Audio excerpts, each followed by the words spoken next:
Bien chers amis, bonjour. Le Vatican est fermé, mais cette semaine, Via Sacra vous y emmène virtuellement. Et nous avons intitulé cette série La clé de la chapelle Sixtine. Cette clé, nous l'avons eue en main lors de visites précédentes, nous allons vous la montrer. Et c'est elle qui va nous ouvrir les portes de la chapelle Sixtine pour une visite extraordinaire. Suivez notre guide spécialiste de la Cité du Vatican qui vous emmènera découvrir cette merveille. À très vite.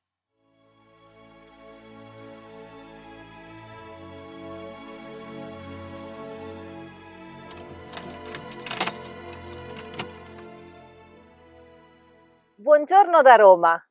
Notre chasse au trésor de la chapelle Sixtine touche à sa fin. Aujourd'hui, notre but est d'en savoir plus sur les clés que Saint Pierre rend au Christ au moment du jugement dernier. Alors, rendons-nous encore une fois à l'intérieur de la chapelle, mais comme elle était à l'époque du pape Sixte IV, pour observer avec attention quelques particuliers qui nous ont échappé lors des précédentes visites. Suivez-moi.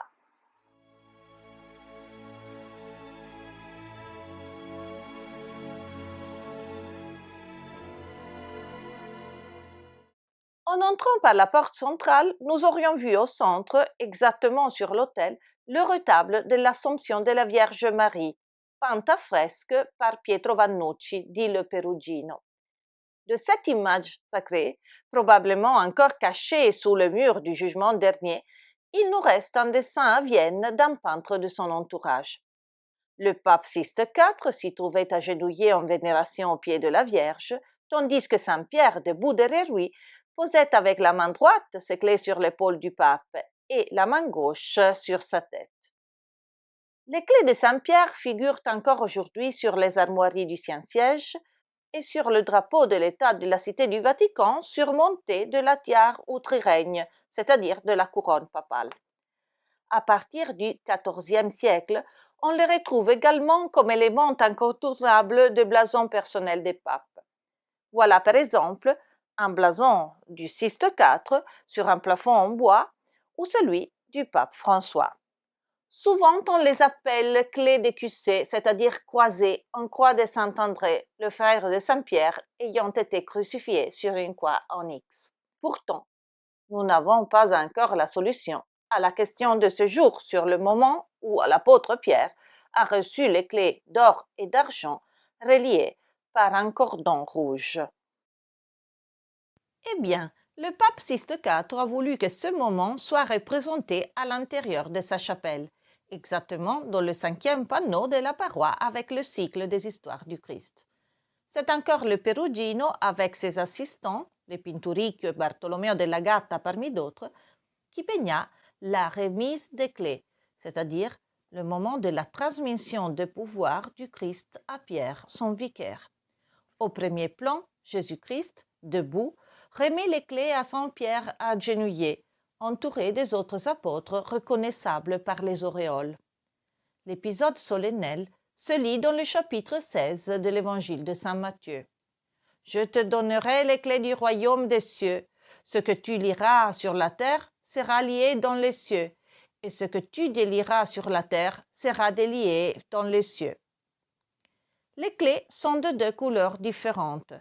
Pour plus de précision, je vais vous citer l'explication officielle que l'on peut lire sur le site web du Vatican. Celle en or est une allusion au pouvoir sur le royaume des cieux. Celle en argent indique l'autorité spirituelle de la papauté sur terre. Et comme vous pouvez le constater dans la remise, le mécanisme de la clé dorée, encore dans les mains du Christ, pointe en effet vers le haut, c'est-à-dire vers le ciel, mais la poignée se trouve déjà entre les mains de son vicaire. La clé argentée, par contre, pend vers le bas. Le cordon qui unit les poignées des 2 clés étant une allusion au lien entre les 2 pouvoirs. Nous comprenons mieux maintenant que ce n'est pas par hasard si nous trouvons en eau le portrait des premiers papes. La série commençait sur le mur perdu de l'autel où nous aurions vu le Christ au centre, Saint Pierre, puis Saint Clé, etc. c'est-à-dire que l'Église trouve dans le choix du Christ de son premier vicaire l'origine de la succession apostolique légitime. Sixte IV, étant inséré dans cette ligne de succession, veut ainsi montrer, à travers la fresque de la remise des clés, la mission reçue: prêcher et administrer les sacrements. N'oublions pas qu'en 1475, il put accueillir les pèlerins pour célébrer le jubilé, l'année sainte qui donnait et donne encore aux croyants la possibilité d'obtenir à certaines conditions la remise entière de la peine due au péché. Revenons encore un moment à l'image de la remise des clés. Chaque panneau des histoires du Christ de Moïse est une véritable concentration d'histoires sacrées qui s'entremêlent et qui se développent à l'intérieur de l'histoire principale. Les rangées du dallage du sol nous conduisent au centre, à l'entrée d'un édifice remarquable à plan central avec coupole qui était interprété comme la transposition idéale du temple de Jérusalem. Vous vous souviendrez que Sixte IV avait voulu pour sa chapelle les mêmes proportions que celui-ci. Mais c'est sans doute aussi le symbole de l'Église, puisque le bâtiment a 8 côtés. Ce chiffre est un fort symbole qui renvoie aux 7 jours de la création, auquel s'ajoute le 8e jour signifiant l'éternité, le jour qui durera à jamais au paradis. Symétriquement, 2 arcs de triomphe qui s'inspirent de l'arc de Constantin encadrent le temple. C'est évidemment une référence à Constantin, considéré le premier empereur chrétien. Le pape voulant réaffirmer par ce moyen qu'à Rome, il n'était pas seulement le souverain de l'État de l'Église, mais aussi l'héritier du pouvoir impérial.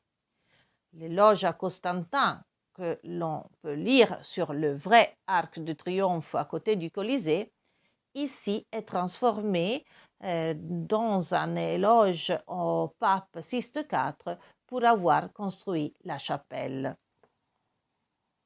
Dans la deuxième vidéo, je vous avais promis une curiosité musicale.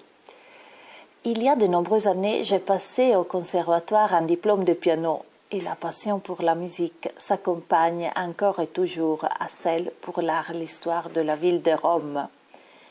Quand on visite la chapelle Sixtine, on se concentre sur l'acte de voir, en oubliant complètement que dans le passé, ce lieu était inondé de musique. En effet, le pape Sixte IV nous a laissé encore un autre cadeau: la fondation entre 1471 et 1473 de la Cappella Musicale Pontificia Sistina, que tout le monde encore connaît sous le nom de chœur de la chapelle Sixtine.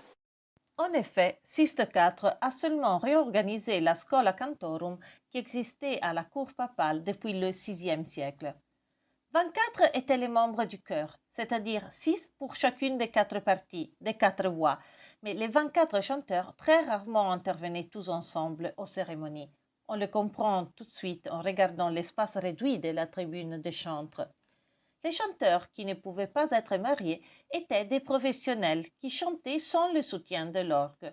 Les musicologues affirmant pour cela que ici même est née l'expression chanter a cappella, qu'on utilise lorsque l'on veut indiquer une composition musicale vocale exécutée sans accompagnement instrumental.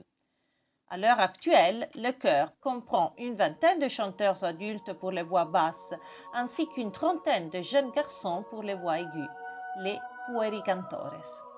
Dans le passé, le répertoire musical ne pouvait pas être copié ou exécuté hors de la chapelle Sixtine.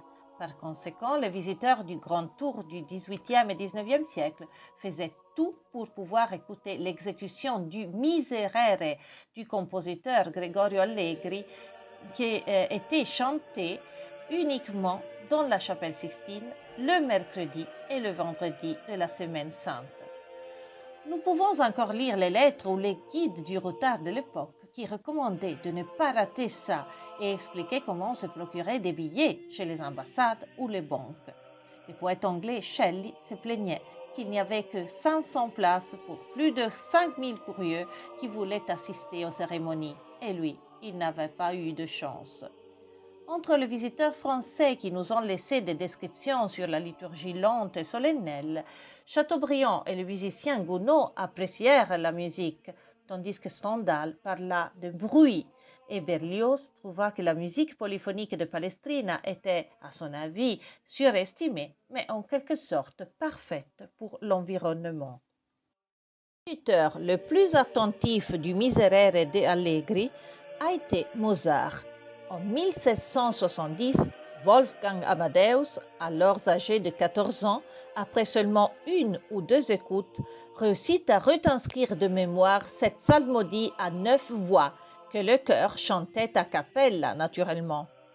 Bien que l'œuvre originale soit perdue, je vous invite à chercher sur Internet cette musique célèbre et à l'écouter. Et enfin, avant de vous saluer, voici la curiosité musicale promise. Le compositeur franco-flamand Josquin des Prés, considéré par les spécialistes comme le premier grand maître dans le domaine de la polyphonie vocale des débuts de la Renaissance, a été chanteur et maître de chœur dans la chapelle Sixtine de 1489 à 1495.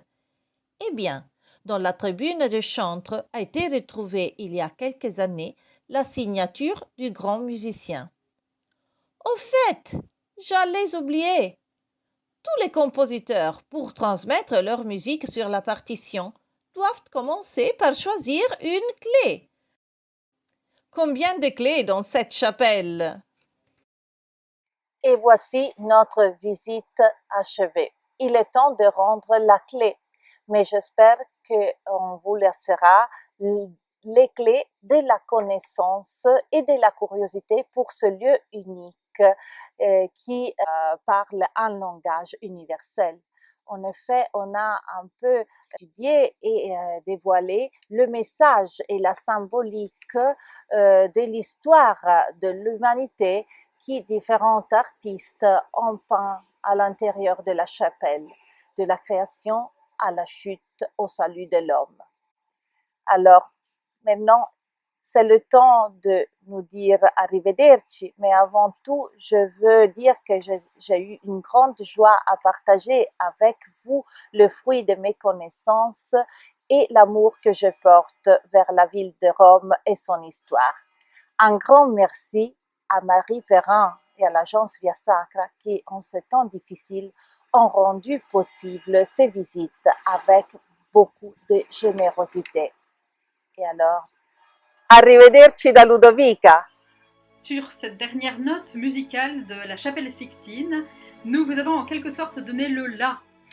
Si vous avez apprécié la musique, n'hésitez pas à suivre cette chaîne YouTube qui sera toujours alimentée. Nous allons marquer simplement une pause, mais nous nous retrouvons pour de prochaines vidéos. N'hésitez pas à vous abonner pour rester informé lorsque les vidéos paraissent.